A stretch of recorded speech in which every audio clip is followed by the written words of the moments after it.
Assalamualaikum warahmatullahi wabarakatuh. Perkenalkan, nama saya Sukardi Made, NIM 4251708, program studi D4 Teknik Komputer dan Jaringan Politeknik Negeri Ujung Pandang.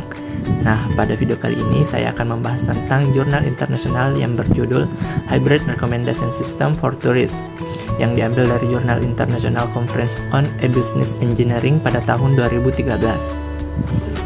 Adapun abstrak yang dijelaskan pada makalah ini yaitu makalah ini mengadopsi penyaringan kolaboratif berbasis item untuk memprediksi minat turis aktif dengan mengumpulkan preferensi atau informasi dari sejumlah turis lainnya.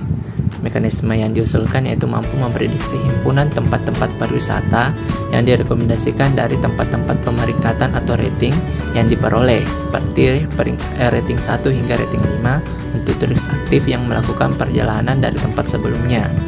Selanjutnya, memberikan batasan faktor perjalanan seperti pergerakan dan waktu. Sistem rekomendasi akan menyempurnakan set tempat wisata yang tepat dengan menerapkan algoritma genetika. Nah, akhirnya sistem ini didasarkan pada biaya minimum untuk menjadwalkan jalur perjalanan dari satu set tempat yang dipilih menggunakan pendekatan algoritma genetika. Hybrid yang diusulkan algoritma rekomendasi berfokus pada efisiensi permurnian dan menyediakan informasi pariwisata multifungsi.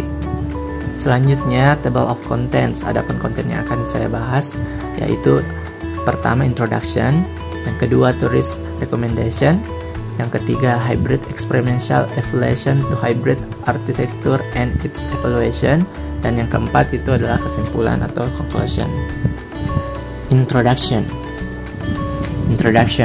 Sistem pemberi rekomendasi biasanya didefinisikan sebagai aplikasi yang disarankan oleh situs Eniaga Product dan memberikan informasi kepada konsumen, memfasilitasi proses pengambilan keputusan mereka. Pemberi rekomendasi sistem dikategorikan ke dalam sistem berbasis konten atau content based dan sistem penyaringan kolaboratif atau collaborative filtering. Content based merupakan penyaringan memilih informasi berdasarkan konten semantik, sedangkan collaborative filtering itu menggabungkan opini dari pengguna lain untuk membuat prediksi untuk sekelompok pengguna target. Metode berbasis konten secara unik mencirikan setiap pengguna. Pemfilteran kolaboratif masih memiliki beberapa keunggulan utama mereka. Prem Melville et al. Menunjukkan perbedaan di antara dua pendekatan ini.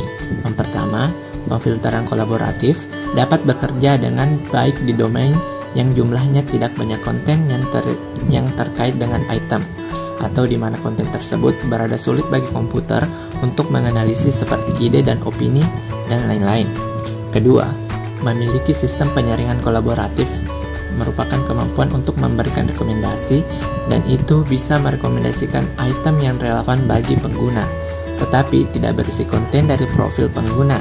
Karena ini karakteristik sistem penyaringan kolaboratif tidak digunakan cukup berhasil untuk membangun sistem pemberi rekomendasi di berbagai domain. Tourist recommendation. Sistem rekomendasi pariwisata saat ini memperoleh file kebutuhan dan persyaratan wisatawan secara eksplisit atau implisit. Boleh mencatat aktivitas online mereka, dan kemudian menyarankan tujuan dan tempat menarik sebagai paket wisata lengkap. Peran utama dari sistem rekomendasi wisata adalah untuk merekomendasikan tujuan yang sesuai atau tempat menarik, sementara menjaga kemudahan proses pencarian informasi bagi para pelancong. Daftar sistem rekomendasi populer dibahas sebagai berikut. Web Recommendation System, yang terdiri dari Daytorex, TripAdvisor, Heracles, dan Tripsite. Daytorex merupakan rekomendasi berbasis web. Sistem ini memungkinkan pemilihan produk perjalanan dan pembuatan paket wisata berdasarkan minat wisatawan. Kemudian TripAdvisor merupakan portal pariwisata dan menyediakan nasihat tentang perjalanan, tempat menarik, dan kegiatan untuk penjelajah. Kemudian Heracles menggunakan pemfilteran berbasis konten dalam turis informasi terkait ditambang dengan memperoleh berbagai data sumber tersedia secara online dan mesin pencari. Kemudian Tripsite menggunakan pendekatan pemfilteran kolaboratif untuk mencocokkan tujuan tempat menarik dan kegiatan lainnya. Ini juga membantu memperluas jaringan pengguna berteman dengan preferensi serupa. Hybrid Experimental Evaluation to Hybrid Architecture and its Evaluation. Skenario. Database matriks yang digunakan dalam evaluasi adalah preferensi rating dari skala 1 sampai 5 yang terdiri dari 50 wisatawan dan 60 tempat. Turis aktif adalah salah satunya dari 60 wisatawan yang ingin menjelajahi 10 tempat wisata. Tiada kendala anggaran dan waktu. Percobaan juga memberikan setiap tempat wisata biaya dan waktu yang biarlah turis untuk menyadari kendala. Selain itu juga memberikan biaya perjalanan untuk ke tempat-tempat untuk menghitung jalur perjalanan dengan biaya minimum. Eksperimen mencakup 2 prosedur untuk diproses rekomendasi. Yang pertama, proses mengadopsi mekanisme rekomendasi lab untuk mencari peringkat tinggi dari atas 30 tempat wisata. Prosedur yang kedua adalah memilih 10 tempat-tempat wisata yang menerapkan algoritma genetika untuk meminimalkan anggaran turis yang bergantung pada setiap waktu menginap. Kemudian, mencari biaya minimum jalur penjadwalan untuk 10 tempat wisata. Conclusion. Sistem rekomendasi pariwisata hybrid yang diusulkan mengadopsi pemfilteran kolaboratif berbasis item untuk menawarkan yang tinggi daftar rekomendasi preferensi untuk wisatawan. Algoritma genetika digunakan untuk solusi optimal yang adanya berbagai macam kondisi kendala. Hanya menerapkan berbagai item rekomendasi hanya dapat memproses penawaran preferensi.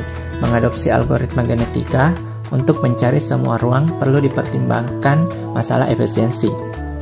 Sistem yang diusulkan mengadopsi recommender lab untuk mengevaluasi pariwisata preferensi tinggi, tempat untuk turis aktif, yang juga mengurangi pencarian atau menyaring ruang yang tidak sesuai dengan tempat wisata berdasarkan preferensi. Itu memungkinkan algoritma genetika untuk mengatur ukuran yang sesuai kromosom dan temukan set yang optimal atau mendekati optimal tempat-tempat wisata secara efisien. Tujuan dari sistem rekomendasi hybrid ini adalah untuk menyediakan lebih banyak fungsi mengevaluasi informasi yang tepat untuk turis yang aktif, dapat menawarkan daftar teratas untuk layanan rekomendasi pariwisata, dan menyempurnakan tempat tur untuk beberapa hari yang dipersonalisasi perencanaan tur dengan menerapkan algoritma genetika.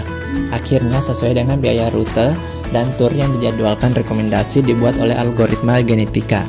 Namun demikian, masih ada beberapa tantangan yang tersisa. Satu dari tantangan tersebut adalah kombinasi aplikasi peta dengan GIS di aplikasi seluler. Juga efisiensi dan efektivitas mekanisme rekomendasi masih perlu disempurnakan di masa depan, terutama pada era cloud computing. Demikianlah pembahasan jurnal dari saya, lebih dan kurangnya mohon dimaafkan. Assalamualaikum warahmatullahi wabarakatuh.